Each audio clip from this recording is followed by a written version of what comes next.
So let's continue looking at some design considerations.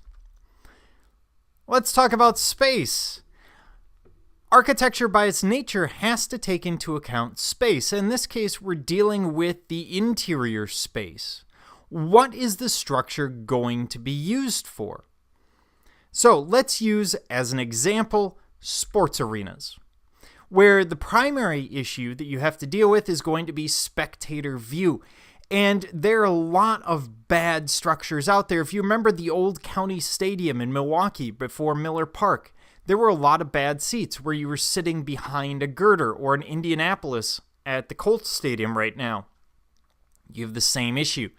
Now, you don't want to be sitting in those seats. You'll have a bad experience. You may not come back to another game.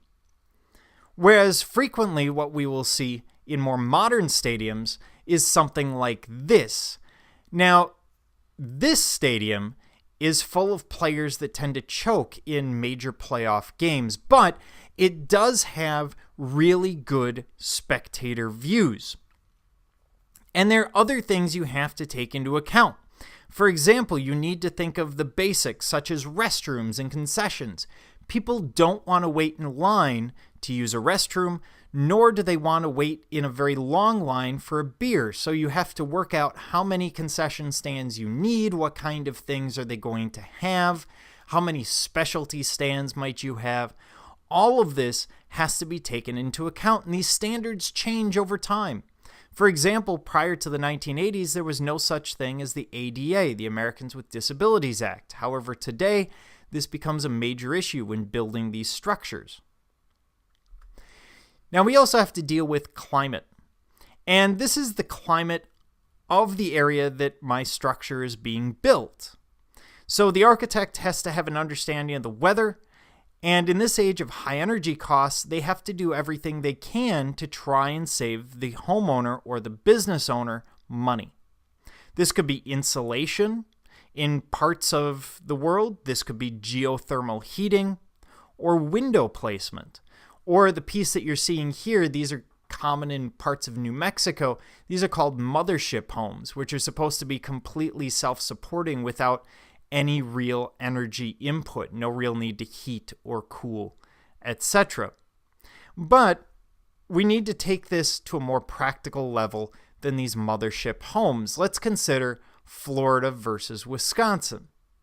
Now, what do we know about both places? Well, Wisconsin, we like to think that it gets hot here, but really doesn't. It's nothing that you couldn't survive without air conditioning, but it does get quite cold, and cold is arguably more dangerous since minus 20 will kill you much faster than 90.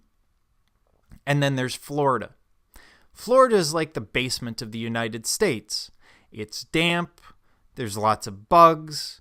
We send a lot of things there that we don't really want to get rid of, but we don't want hanging around in the living room. And in Florida, the biggest issue is going to be cooling, keeping things comfortable. So you're looking for cross breezes.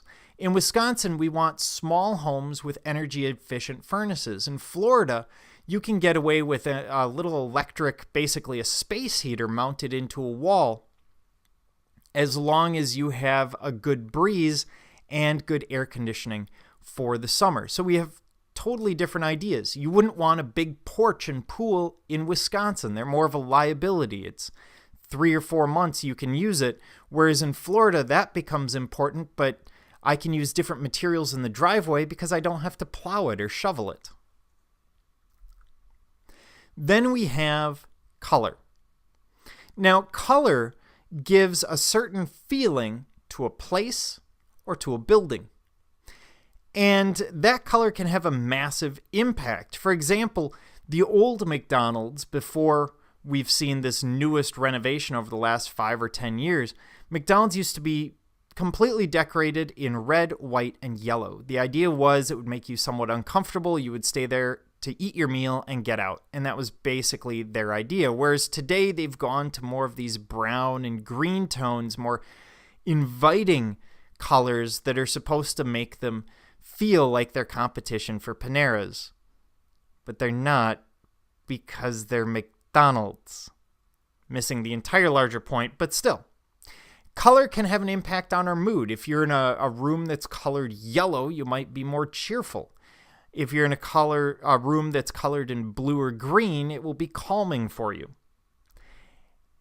And this experiment. In the 1970s, they did an experiment in which they showed that people were calmer in pink surroundings. And that's true. And they went ahead and painted a lot of prisons pink on the inside. And it turns out it does calm people down for about a day. After that, it drives people batty. So, not the best of idea. But the whole building should incorporate all of the senses, as we're going to see.